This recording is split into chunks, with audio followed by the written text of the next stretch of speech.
Hey guys, welcome back to the channel, and I've got a third showcase featuring the Object 260 with two replays on this. So yeah, I've got some stats as well coming up, which I'm just going to go into briefly. So equipment I run for the 260, I've got vents, gun rammer, and vert stabs. Advanced gun lane drive. Yeah, you could swap out the vents for optics if you wanted to increase the view range, but overall, I wanted to improve the tank all round. So yeah, it's forward speed of 60 kilometers an hour, which is quite quick for a heavy tank. Reverse speed is only 15 kilometers an hour. It's got view range of 476, 2,300 hit points for its health. You can see it carries its 122mm gun. The reload time is just under 8 seconds, so quite a good reload time for a heavy tank as well. It's got APCR and heat as its shell types, with 260 penetration on the APCR and 340 on the heat rounds. So quite decent. You notice as well that the shell velocity is quite good on the APCR at just under 1,300 meters per second, and the heat at 900, so quite reasonable. We're on the first map, El Alamein here, just running solo. So initially just thinking, you know what, I'm going to move over to the left here down the JK line, just letting everybody where I'm going, to be fair. Try and get some help on this side and see what we can get into, basically. So you can see the front of the tank here. It's got that pike nose on it, the legendary pike nose that most Russian heavies have, and yeah, it's got good armor. Decent. Again, I wouldn't say it was as good as the IS-7, not as trolly, but it can still do a job. It can still block stuff. It can side scrape and go hold down. There's not so many weak points I know of on the 260 that can get penned. Obviously the lower plate and the pipe nose, when it's sort of flat onto, can get penned. But if you stay hold down, you can get relatively safe. The gun depression on this is only 6 degrees, so it's it can be a bit tough to play hold down. It's not like obviously your British heavies and stuff that got 8 to 10 degrees. You have to be careful with it, but yeah, we're trying to make the best we can on this ridge here. We've got enough depression to to shoot tanks on the ridge opposite, as we've just demonstrated with that E6 on the other side there. We got a shot into his cupola. Let's see this Carnarvon poking up here and get a nice shot into the side of him. He gets a shot into his back, but that's a good, it's a decent enough trade, in my opinion. And we're just rocking backwards and forwards here, trying to make it difficult for the enemy to get a shot onto us. We're just waiting for the opportunity. Like I said, I was mentioning that shell velocity on the APCR. It's quite nice to have on heavy tanks. Usually have quite slow. The guns can be quite derpy, but this thing is it's quite nice. It feels nice. You see, just snapping that shot in the move there into that PTA and getting it in. It's ridiculous. And we're getting aggressive here. It's one thing with the 260. I do like to get aggressive with it. I feel it has the opportunity to get aggressive. Obviously, with the good armor, with the mobility, you can get to places really quickly. I have to add, actually, I did have the traction system on this as my equipment, other than vents. Reason being, used to play this tank sometimes in comp. We put the traction system on to sort of get to places that extra bit quicker, get to the edge. and I just never took them off. But I have, you know, second replay, you'll see it with vents on. But yeah, here we've got the traction. So you can see we've got some shots into the tanks that are in front of us. Yeah, we're up to 2.5k damage here with 1300 assists. So we've really took the fight to the enemy here, and we're just pushing this side. You notice on the mini map, well, you notice actually we're 2 tanks down. As that FV just gets absolutely obliterated. We're 2 tanks down, and you can notice the other side there was a lot of reds up in the C90 area. So I'm thinking we really need to push this side out and get these tanks cleared out. Got this 50 TP here that we've been putting shots into. He gets cleared out by our by enemy ship, by a friendly ship bomb, sorry. And yeah, I'm thinking, right, let's get into the middle now. I want to cut across the side rather than push up and go across. I may have done if there was artillery. In fact, I probably would have, just because there's nothing worse being a heavy tank and getting focused by artillery towards the end of the game. However, that's not the case. So I pushed towards the middle just because I can see I feel like our base is going to get overrun pretty quick. The amount of tanks that were pushing down there, and I figured it was best to cut across rather than go up and then across and sort of to the rear of them. On reflection, that may have been the better play. I'm not sure, but we've gone to the middle anyway, and we're going to see what we can do here. I want to see if there's if we can clear these tanks out and just try and defend our base as best as possible. We see the Centauro here, so I think I'm going to pop up and maybe get some shots in. Get one shot in, but we do get hit by something on the left-hand side there, and this is where I'm saying it may have been better to have pushed up and gone round, because we've not really seen what there was pushing towards us. And yeah, we've got this Type 4 coming towards us. We've got a Centauro on our right, who's now yodeling us, and yeah, he sets us on fire. That's quite unbelievable. He shoots us in the front and sets us on fire. Our engine's in the back, but yeah, go figure. So yeah, we were in a tricky position there, and kind of stupid position really that we put ourselves in, because we put ourselves into a crossfire between that Type 4 and the Centauro. Mistakes were made, lessons I'd like to say were learned, but probably won't be. We're just getting out there now. Our base is getting capped, but it looks like our guys are managing to get shots into those guys in the cap. So yeah, so we see this T-58. We get hit by the Type 4 again. We should have known that guy was in there, but I'm sort of fighting on 2 fronts now, which is the problem. Got myself into this ridiculous crossfire, which I didn't need to do. And now it's sort of like, okay, we're panicking.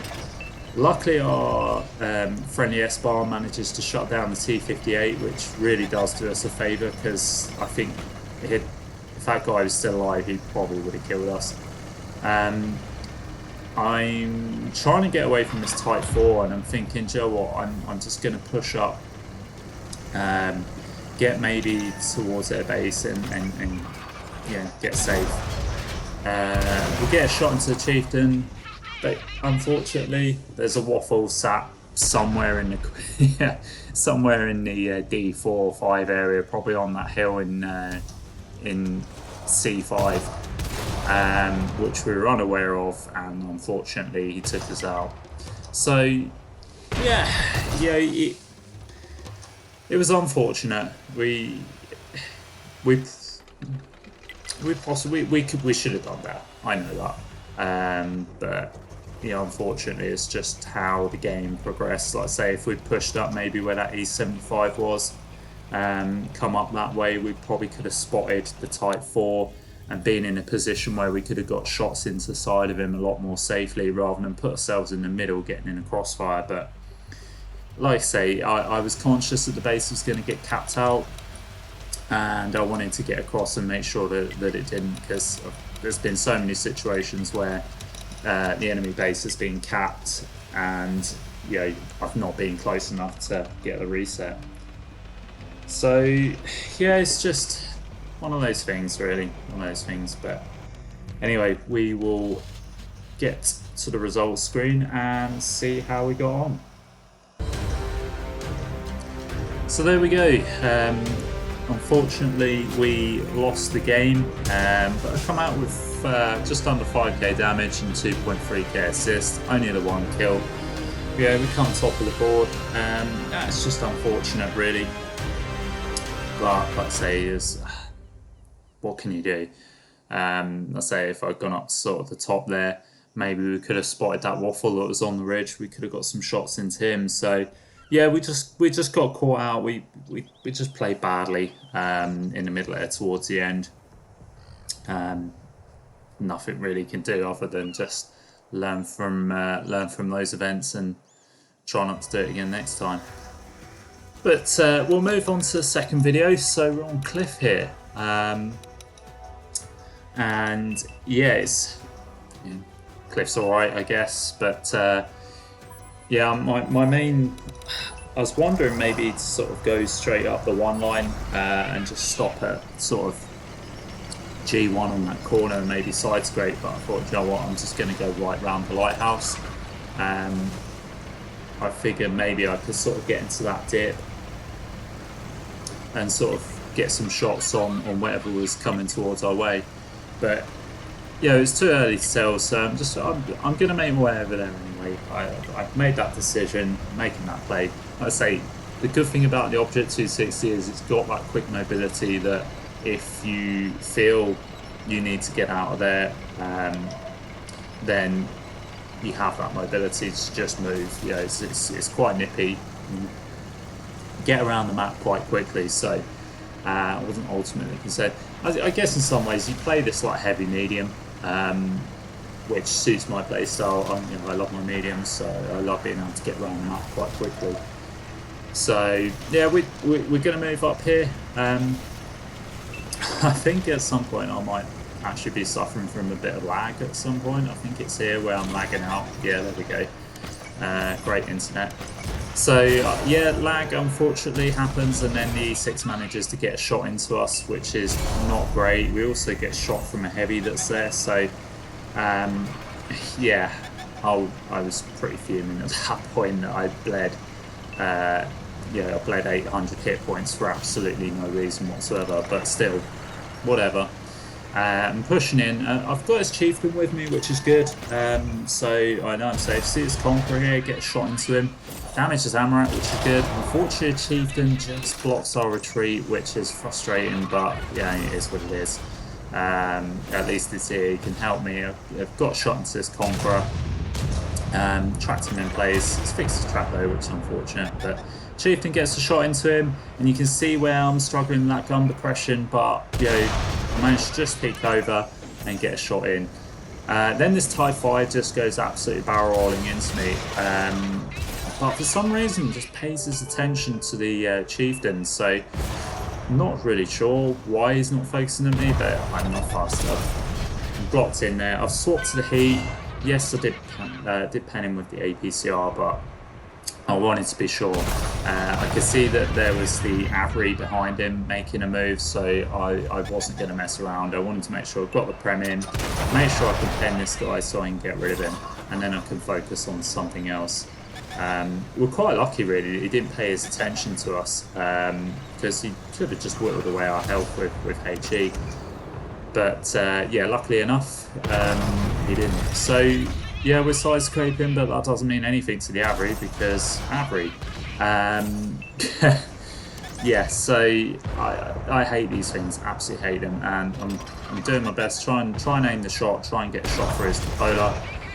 Luckily, between me and the chieftain, we managed to finish him off, and we don't have to worry about him anymore. We're down to 537 hit points, which is not ideal, but yeah, that's just kind of what happens when you lag and then having to deal with Avery's. But we're doing the best we can. We're up to just over 4,000 damage, which is nice. We've got 3 kills. The enemy team is down to just 5 tanks now, so yeah, again, this is where the speed of the 260 really comes in handy. You know, we can really push over and you know, get the damage on these guys. Yeah, get a bit more out of this game. We yeah, again really lucky not to get shot by that Ruthless. We probably should have died there, but luckily whiffed his shot. And we're just gonna get some shots in here, see what damage we can get on this Ruthless. Unfortunately, our shot just derps a bit into the dirt. But the Ruthless turns his turret, and like I said before, it's not as strong as the E4 turret is in the game. It's the old E4 turret, so to its side we can pen that quite easily. So there's just a Ruthless. There's a heavy tank left, which is being absolutely swamped by our team. The Ruthless gets taken out by Mouse. They take care of the heavy tank that's on the hill and the donut there, so now it's just his Vanguard left. Want to try and see if I can squeeze a shot in, but unfortunately we don't get that shot off. He's just YOLOing now, he's got no choice, and yeah, nice shot to just squeeze in there to finish off the game. So yeah, we have a nice game there. We get the victory, top of the board with just over 6k damage with 4 kills, only 385 assists, but yeah, we put in the hurt. We got the first class, and yeah, just a nice game to finish off there, and that's the Object 260.